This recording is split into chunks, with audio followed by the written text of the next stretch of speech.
Congratulations Barca fans. हम 4 साल बाद क्वार्टर फाइनल्स खेलेंगे और स्पेशली हमारे ला मासिया के ग्रेजुएट्स यंगस्टर्स के जो परफॉर्मेंसेस रहे हैं लास्ट मैच में, पिछली मैच में, उसको देखते हुए हमारा जो फ्यूचर है वो बहुत ही ब्राइट दिख रहा है मुझे। एंड स्पेशली जो हमारा ब्लेंड है फिलहाल का, जो एक्सपीरियंस प्लेयर्स प्लस जो एनर्जी है यंग प्लेयर्स की, उसको बहुत बढ़िया तरीके से यूज किया जावी ने कल। किस तरीके से कैंसेलो, गुंडोगन और रॉबर्ट लेवांडोस्की और एंड राफिना का जो एक्सपीरियंस यूज किया, और कुबारसी और आपका फेलिक्स और जितने भी यंगस्टर्स हैं हमारे टीम में, उनको बेहतर तरीके से किस तरीके से उसने यूज किया। खास करके फर्मिन लोपेज को, जो मैंने कहा था जो प्रीव्यू वीडियो में, कि फर्मिन लोपेज जो है वो बहुत मैटर करेगा हमको प्रेशर क्रिएट करने में मिडफील्ड में, और बंदे ने एग्जैक्टली वही किया। और आई एम थैंकफुल कि जावी ने उसको यूज किया इस मैच में प्रेशर क्रिएट करने के लिए, स्पेशली क्योंकि देखो गावी का जो रोल होता है हमेशा से, डिफेंसिव मिडफील्ड हो या फिर अटैकिंग मिडफील्ड हो, वहां पर किस तरीके से उसने प्रेशर क्रिएट किया। और हमारे बाकी जो हमारे जो एक्सपीरियंस प्लेयर्स है, जो नहीं भाग सकते या फिर जो वो नहीं उतने एनर्जी या फिर प्रेशर के साथ आगे बढ़ पाते हैं, जैसे कि लेवांडोस्की हो गया, गुंडोगन की वगैरह मैं बात कर रहा हूँ, उनको बहुत ही आराम से आगे बढ़ने के लिए, फिर गेम प्ले में एक फ्लूडिटी लाने के लिए उसने हेल्प किया। और वहीं पर अगर हम बात करते हैं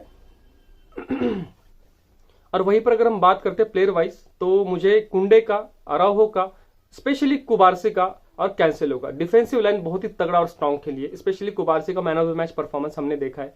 और जो हमारे जो एक्स बारसा प्लेयर है, उनका नाम नहीं याद आ रहा मुझे, भूल गया मैं, उन्होंने कहा कि मैंने बैकनबर्ग, कुमान, पीके के बाद कुछ 1 से 2 पास ऐसे कुबारसी के, वो मैंने किसी प्लेयर ने किए हुए नहीं देखे अभी तक, ऐसे जो मैंने कुबारसी के देखे। मतलब ये जो प्रेज है ना, बहुत बड़ा प्रेज है भाई, ये नॉर्मल चीज नहीं, क्योंकि at the age of 17 debut match में man of the match performance देना, वो भी एक डिफेंडर होके, नहीं भाई, ये बहुत ही खतरनाक चीज है।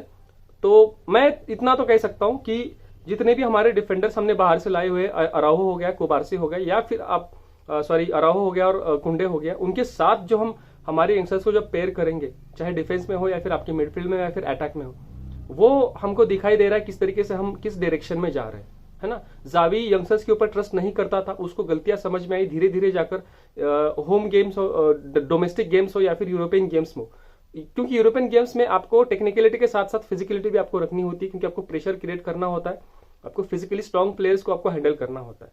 वो हमको देखने को मिला कल की मैच में। और अगर हम बात करते हैं नापोली की, तो नापोली का जो गेम था वो बहुत ही डिसऑर्गेनाइज्ड लगा मुझे, विदाउट टैक्टिक्स खेल रहे थे ऐसा कुछ लगा मुझे, क्योंकि जो मिडफील्ड बहुत बढ़िया कर रहा था उनका, लेकिन क्या हो रहा था कि एक पॉइंट पे जब वो लिंकअप प्ले होता है बिटवीन अटैक एंड मिडफील्ड और defence and midfield and attack जो होता है, वो मुझे नहीं देखने को मिला। और स्पेशली ओसिमहेन का जो हमेशा से ऑफसाइड रहने की जो पता नहीं अब आदत बोल सकते हैं हम उसको, क्या ही कर दिया था बंदे ने कल रात को, लेकिन उसका फायदा एज ए बारसा फैन मैं तो खुश हूं, उसका हमको फायदा हुआ। लेकिन चलो ठीक है, नापोली भी स्ट्रगल करने, एक्चुअली यार स्ट्रगल करने ही वाले थे, क्योंकि अवे गेम था, उनको एक अच्छा और बढ़िया परफॉर्मेंस देना था, और बहुत सारे मैनेजर्स भी चेंज हुए उनके पिछले टाइम में, तो ठीक है। लेकिन जो उनका जो बंच ऑफ जो प्लेयर्स है ना नापोली का, वो बहुत ही टैलेंटेड था और बहुत ही क्या बोलते हैं उनको, एक एनर्जी अलग थी उनमें। लेकिन जो नापोली के जो प्लेयर्स है वो बहुत ही टैलेंटेड और वर्ल्ड क्लास प्लेयर्स हैं, उनको पॉकेट करना कुबारसी जैसे बंदे ने, और हमारे डिफेंडर्स ने, कुंडे ने भी बहुत सॉलिड परफॉर्म किया। राफिना को भी बहुत सारे लोग गाली देते हुए दिख रहे थे मुझे, लेकिन मुझे थोड़ा सा उसका परफॉर्मेंस अच्छा लगा, क्योंकि क्या है ना, बंदा अब तो 90 मिनट्स खेलता है, एनर्जी रहती है उसकी पूरी। लमिनी यमाल एक पॉइंट पे थक गया था, लेकिन राफिना नहीं थका था। क्या है उसका वही जो एटीट्यूड है ना, वो मुझे बहुत पसंद आता है। अगर एक बार फेल होता है ना, तो फिर दूसरी बार वो हमेशा से उठता है और फिर से कोशिश करता है, फिर से कोशिश करेगा, फिर से कोशिश करेगा। और सेकंड गोल तो उसी की बदौलत आया है हमको, और 2 गोल्स में उसका क्लियरली इन्वॉल्वमेंट था। और मैं क्यों सर्जियो रोबर्टो को रिन्यू करने के लिए कहता हूं, या फिर क्यों सर्जियो रोबर्टो को at the right time after 60 minutes हमने उसको लाना चाहिए, ऐसा मैं हमेशा हर बार क्यों कहता हूं मेरे स्ट्रीम में, मेरे हर वीडियो में, वो आपने कल देखा। क्योंकि एक ऐसा वर्क हॉर्स है वो बंदा, एक इतना वर्सेटाइल ला मासिया ग्रेजुएट मैंने अभी तक नहीं देखा, टू बी ऑनेस्ट। कॉन्ग्रेचुलेशंस फिर से बारसा फैंस को, और हम लोग डेफिनेटली अच्छा करेंगे क्वार्टर फाइनल्स में। एंड आई होप अब ऐसे परफॉर्मेंस अगर हम देते रहेंगे and with consistence and proper plan, तो चैंपियंस लीग जीतना भी कोई बड़ी बात नहीं लगती मुझे। बट देखते हैं किस तरीके से जावी मैनेज करता है टीम को और किस तरीके से प्लान्स बनाता है। लेकिन हाँ, सब बारसा फैंस वर्ल्ड वाइड बहुत खुश है। 4 साल बाद हम लोग क्वार्टर फाइनल्स खेलेंगे एंड यस, ये एक न्यू इरा का शुरुआत है। और लापोर्ता जब तक क्लब में है तब तक कोई टेंशन नहीं, मैं हमेशा से बोलता आ रहा हूँ। तो देखते रहिए मराठी क्यूलर एंड बार्सिलोना को। तब तक के लिए bye bye, thank you so much, विस्कायल बारसा।